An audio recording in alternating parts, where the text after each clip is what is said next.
We are anonymous. No faces, no flags, no permission slips. Right now, the world is watching one of the most dangerous geopolitical escalations in recent memory, and at the center of it is Donald Trump. A conflict with Iran that he claimed was under control is now spiraling into a regional crisis, and the rhetoric coming from Tehran makes one thing very clear: Iran is not surrendering. In fact, Iran is threatening revenge. According to multiple international reports, senior Iranian security officials have warned that Trump must pay the price for the death of their supreme leader, escalating the rhetoric to a personal level against the U.S. president. And that is why, behind the bravado, Donald Trump appears to be panicking. Because despite what he keeps telling the public, the Iranian leadership has not been decimated. They are still there. They are still speaking. And they are making it very clear that retaliation is coming. Throughout the past day, Trump repeatedly told the public that Iran had been decimated. At other times, he claimed Iran had already surrendered.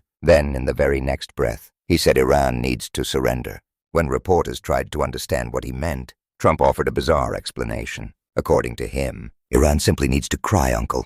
And once Iran cries uncle, then they will fully surrender. This is how the President of the United States is describing a war in the Middle East. But the reality on the ground tells a very different story. Iran's president released a statement addressing neighboring countries in the Middle East. The message was conditional de-escalation. Iran said that if regional nations stop allowing the United States to use their military bases and airspace to attack Iran, then Iran would stop targeting those countries with Shahed drones and ballistic missiles. In other words, Iran signaled that its conflict was primarily with the United States and its allies conducting strikes from regional territory. The Iranian president even issued apologies to specific countries that had been struck in the conflict, including Turkey and Azerbaijan. He said Iran regretted those attacks but warned that if those countries continued to allow U.S. forces to launch attacks from their territory, Iran would strike again. Then he made one thing absolutely clear: Iran rejects even the thought of surrender to the United States.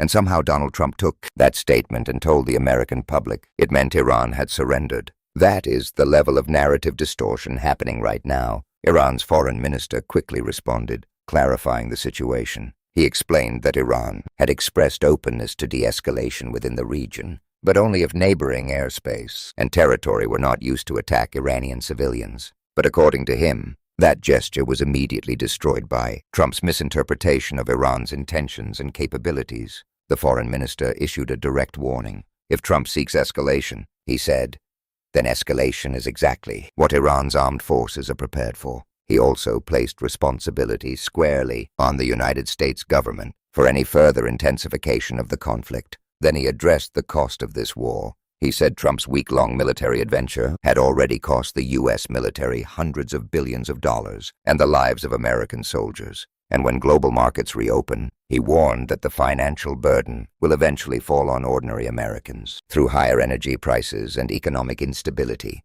That warning is not exaggerated. Global energy markets are already reacting. The Strait of Hormuz, one of the most critical oil transit choke points in the world, is now at the center of the crisis. Roughly 20% of the world's oil supply passes through this narrow waterway, meaning any disruption there can trigger massive spikes in global energy prices. Analysts warn that even the threat of closure can send oil prices surging and destabilize global markets. And that is exactly what is beginning to happen. After U.S. and Israeli strikes inside Iran, Iran has threatened to close or disrupt shipping through the Strait of Hormuz. Tankers have already slowed their movements, insurance costs are skyrocketing, and global markets are bracing for a major supply shock. But the economic consequences are only part of the story. The war itself is escalating. After Iran attempted to de-escalate tensions with neighboring countries, U.S. and Israeli forces dramatically expanded their bombing campaign inside Iran. Major oil facilities were targeted. Critical energy infrastructure was destroyed.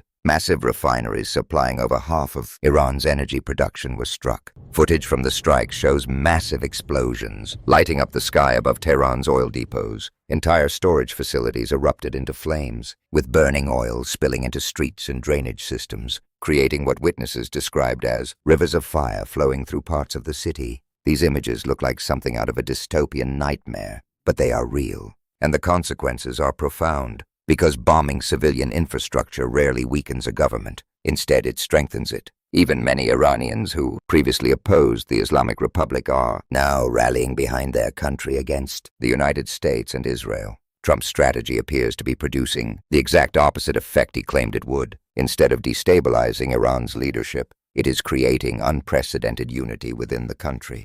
Another deeply controversial moment came when an elementary school in the Iranian city of Manab was reportedly struck during bombing operations. According to intelligence briefings and satellite imagery, approximately 150 children were killed when the school was hit. The strike has become a major rallying point for Iranian anger toward the United States. Similarly, another attack destroyed a freshwater desalination plant on Keshem Island, cutting water supplies to roughly 30 villages. Iran's foreign minister called the attack a blatant crime and warned that targeting civilian infrastructure sets a dangerous precedent. Meanwhile, Iran's national security leadership is now openly threatening Donald Trump personally. Ali Larijani, one of Iran's most powerful political figures, stated that Iran will not let Trump off the hook.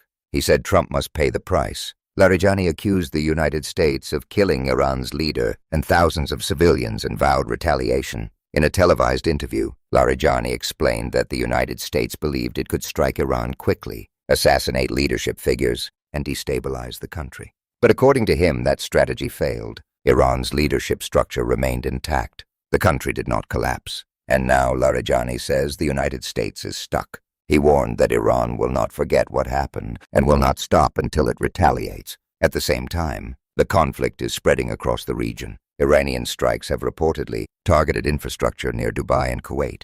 Fuel depots near Kuwait International Airport were hit by drone attacks, triggering massive fires. Oil production in several Gulf countries has already been disrupted. Qatar and Kuwait have both reduced energy output because tankers cannot safely navigate through the Strait of Hormuz. This matters because that single waterway handles roughly 1/5 of the world's oil shipments. If it closes, the economic shock will hit every country on the planet. And Trump's response? He is considering sending U.S. naval escorts to guide oil tankers through the strait. Iran's response was immediate. They said they will be waiting. Iranian military officials warned that American ships might enter the Strait of Hormuz on the surface but could end up at the bottom of the Persian Gulf. Meanwhile, the global economic consequences are already unfolding. Oil prices are surging. Inflation risks are rising. Economists warn that a prolonged war in Iran could trigger an inflation shock capable of damaging the global economic recovery. At the same time, one of Trump's most controversial decisions has added another layer of geopolitical chaos.